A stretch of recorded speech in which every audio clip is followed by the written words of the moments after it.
हजारों साल पहले भारत की एलुवियल माइन से निकला एक हीरा कई शासकों को पार कर आज वो इंग्लैंड के ताज पर बैठा है। कोहिनूर हीरे का इतिहास कई रिहायशों से घिरा है। दुनिया का सबसे प्रसिद्ध और बेशकीमती कोहिनूर 5000 साल से भी ज़्यादा पुराना है। The name Kohinoor is broken down as Kohinoor in Persian which means mountain of light, a gem of international renown. Its murky history is far more fascinating to whom it belongs now। Hindu mythology की माने तो कोहिनूर का सबसे पहला जिक्र आज से तकरीबन 5000 साल पहले एक संस्कृत स्क्रिप्ट में है एज सैमांतिका के नाम से हुआ था।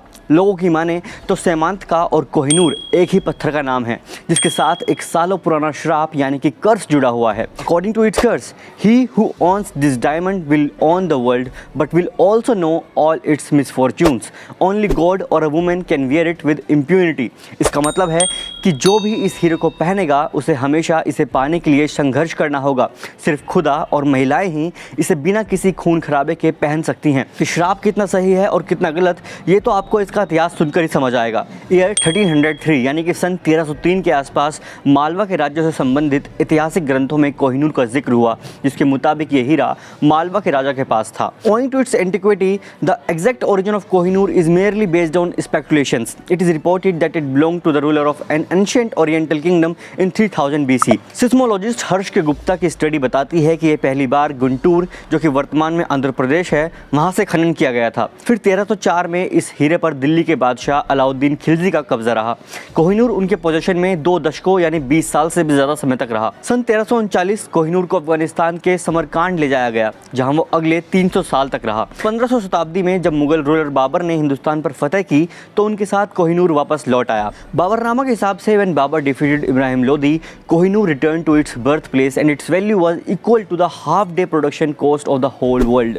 औरंगजेब तक कोहिनूर पर मुगल बादशाहों ने राज किया। इन सभी सालों में हीरा पूरे भारत में स्थानांतरित हो गया, जिसमें पाकिस्तान और अफगानिस्तान भी शामिल हैं, जिससे इसकी लाइनेज दूर दूर तक फैली हुई है। सन 1628 में जब कोहिनूर शाहजहां को सौंपा गया तो उन्होंने इसे अपने मुकुट में जड़वा लिया। इसे बनाने में 7 साल लग गए और इसकी कीमत ताजमहल से 4 गुना ज़्यादा पड़ी।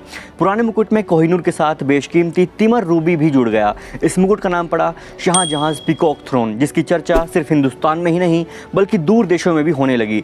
इसी का नतीजा रहा invasion of Persian ruler Nadir Shah. 16वीं शताब्दी में हिंदुस्तान बस इकलौता ऐसा देश था जहां हीरो की माइंस हजारों की तादाद में थी। इन 1739 when Nadir Shah invaded Delhi, he brutally shattered the region of the Sultan Muhammad, forcing him to surrender before Shah। Nadir Shah ने पूरे मुगल राज्य को लूटकर कोहिनूर और तिमर रूबी को मुकुट से निकाल अपने आर्म बैंड में लगा दिया। उसके बाद कोहिनूर अगले 70 साल तक अफगानिस्तान में ही रहा। ऐसा माना जाता है कि कोहिनूर को उसका नाम नादिर शाह ने ही दिया था, जिसका मतलब होता है mountain of light. It was now that the bloody story of Kohinoor began with the worth of diamond out to the world. Every ruler wanted to conquer it for his own। इसी लालच के चलते नादिर शाह को उन्हीं के general Ahmad Shah Durrani ने मार कोहिनूर को अपने हिरासत में ले लिया। फिर क्या था, एक के बाद एक राजा कोहिनूर के लालच में एक दूसरे को मारते चले गए। बात इतनी बढ़ गई कि एक बाप ने अपने बेटे की ही आंखें निकाल दी। Countless episodes of bloody massacres and assassinations happened to conquer Kohinoor.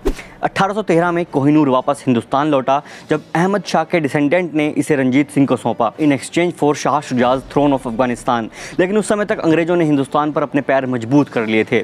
1849 में उन्होंने कोहिनूर को रंजीत सिंह से लेकर अपने पोजीशन में रख लिया। कुछ सालों तक वो लाहौर में ही रहा और उसके बाद ब्रिटेन भेज दिया गया।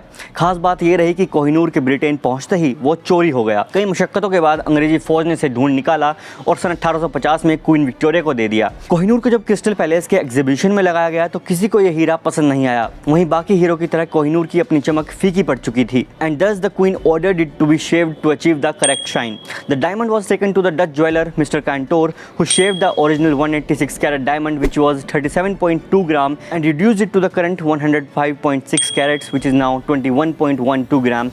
आज कोहिनूर का वजन आधे से भी कम हो चुका है। कोहिनूर के खूनी इतिहास को देख और हिंदू शराब को दिमाग में रखते हुए एक भविष्यवाणी की गई, जिसके मुताबिक कोहिनूर बस महिला शासकों द्वारा ही पहना जाएगा और अगर ऐसा नहीं होता तो फिर से इसके लिए खून खराबा शुरू हो जाएगा।